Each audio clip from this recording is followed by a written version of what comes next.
Nessa questão eu vou ampliar um pouquinho o desenho para destacarmos alguns ângulos e figuras semelhantes. Então aqui nós temos que esse ângulo eu vou chamar de alfa, esse ângulo vai ser beta. Como a soma dos ângulos internos de um triângulo é 180 graus, então nós temos que alfa mais beta deve ser 90 graus, porque eu já tenho um ângulo de 90 graus. Contudo, esse ângulo beta e esse ângulo, eles somam 90 graus. Quem eu somei em beta para chegar em 90 graus? Alfa. Esse ângulo alfa, somado com esse, tem que dar 90 graus. Quem eu somo em alfa? Beta. De forma análoga, esse aqui se torna alfa e esse se torna beta. Então, todos os triângulos ali são triângulos retângulos semelhantes. E se eles são semelhantes, a razão entre as medidas lineares correspondentes é uma constante. Nós temos aqui o nosso ponto A, esse representa o ponto E, o ponto B, o ponto C, aqui o nosso D. Ele pede para determinar a altura do triângulo ADE em relação ao lado AE. Com essa configuração, nós criamos mais um triângulo, e esse triângulo também é semelhante aos demais, porque esse ângulo que aparece aqui, de forma análoga aos anteriores, tem uma medida alfa. Quais são os dados que nós temos no nosso problema? Ele afirma que o AD, que é esse pedaço, tem uma medida x, esse vale z, esse vale y. E nós temos que determinar o valor de h. Para descobrirmos o valor de h, eu vou criar alguns elementos adicionais.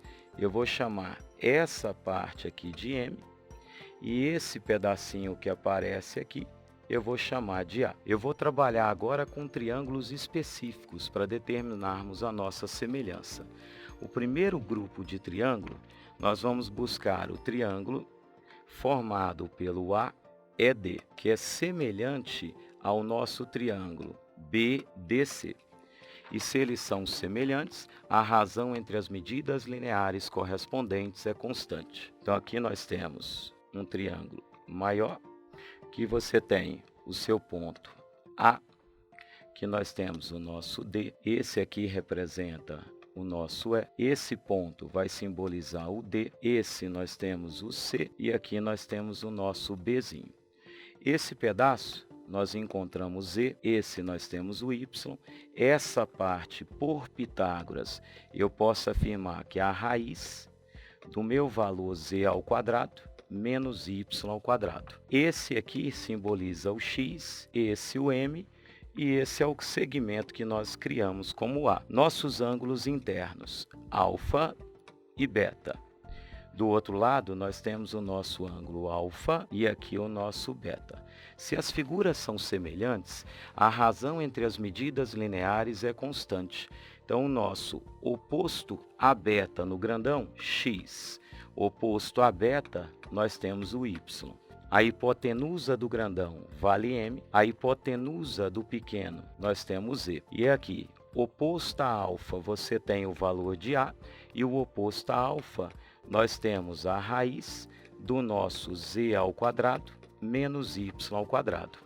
Com a primeira igualdade, nós concluímos que o valor de m vai ser o meu x vezes o z sobre o valor de y. Usando a igualdade ainda, nós conseguimos descobrir o valor de A. O nosso A vai ser simbolizado pelo x vezes a raiz de z ao quadrado menos y ao quadrado, dividido pelo valor desse y. Agora eu vou descobrir uma outra relação envolvendo o meu h, através de outros triângulos. Observe, para essa outra semelhança, eu vou trabalhar os triângulos formados ali. Aqui nós temos o A, aqui nós temos o D, aqui nós temos o nosso E. Esse pedacinho eu chamei de A, aqui nós temos o nosso M e esse representa o X. Esse ângulo vale alfa, esse ângulo seria o seu beta. Aqui nós temos o E, esse ponto aqui seria o seu D, esse eu vou chamar de P, o nosso ângulo aqui seria o beta, esse seria o nosso alfa, aqui é o H que ele procura. Sendo essa hipotenusa A, nós podemos efetuar a semelhança. Então, aqui nessa figura, nós temos que a hipotenusa direita A está para a hipotenusa à esquerda M, assim como oposto a beta à direita H está para o oposto a beta à esquerda, que é o x. Ou seja, o meu A vezes x é igual a m vezes h. Como eu descobri os valores anteriormente, eu posso substituir nessa expressão. Eu vou substituir o valor de m e vou substituir o valor de a. Observe, o nosso a é dado pelo x vezes a raiz quadrada desse z ao quadrado menos y ao quadrado sobre o valor de y, multiplicado pelo x. Vai ser o meu m, que é o valor de x vezes z sobre o valor y, vezes o nosso valor h. Simplificando, posso simplificar o y com y, o valor de x com x. O nosso h, então, é o x vezes a raiz quadrada desse z ao quadrado menos y ao quadrado sobre o valor de z. Alternativa B.